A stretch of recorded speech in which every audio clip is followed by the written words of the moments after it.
আওয়ামী লীগের মতন একটা দল কিভাবে একটা দল স্বৈরতন্ত্রী হয়ে ওঠে। বিএনপি সহ গণতন্ত্র মঞ্চ সকল বিরোধী দল আমরা কেবলমাত্র গতানুগতিক একটা নির্বাচনের জন্য এবার আমরা আন্দোলন করি নাই। সরকারকে নির্দিষ্ট করে বলতে চাই, কোন উস্কানিতে মেহেরবানি করে আমরা পা দেবেন না।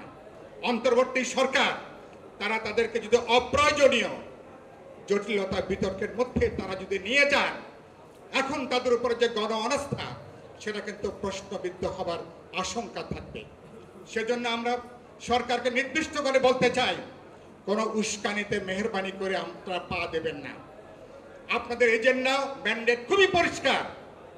আমরা চাই আপনারা সম্মান মর্যাদার সাথে দায়িত্ব পালন করবেন। এখন প্রায় দেখে অনেক উদ্বেগ, অনেকে সবার উদ্বেগ দেখছি।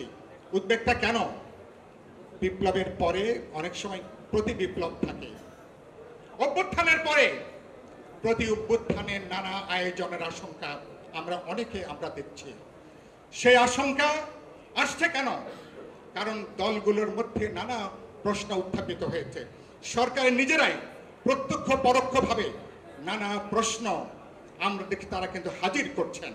সেজন্য আমরা কথাটা বলতে চাই, এবার যে সুযোগটা তৈরি হয়েছে সেই সুযোগটাকে আমরা কাজে লাগাতে চাই।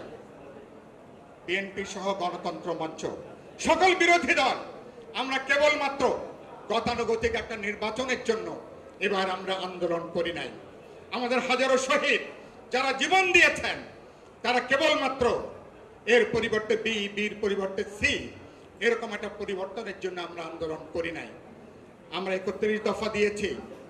আমরা রাষ্ট্র সরকার সংবিধানের পরিবর্তনের জন্য কি কি গুরুত্বপূর্ণ পরিবর্তন, যেখানে রাষ্ট্রের প্রধান নির্বাহী আওয়ামী লীগের মতন একটা দল কিভাবে একটা দল স্বৈরতন্ত্রী হয়ে ওঠে, কিভাবে একটা দল ফ্যাসিবাদী হয়ে ওঠে, কিভাবে একটা দলের নেত্রী তিনি একটা দখলদার হয়ে ওঠেন, কিভাবে তিনি একটা জমিদার তন্ত্র তিনি কায়েম করেন। উৎস হচ্ছে বিদ্যমান সংবিধান। বিদ্যমান সংবিধান স্বৈরতান্ত্রিক ক্ষমতা কাঠামোর সাংবিধানিক ভিত্তি হচ্ছে বিদ্যমান সংবিধান।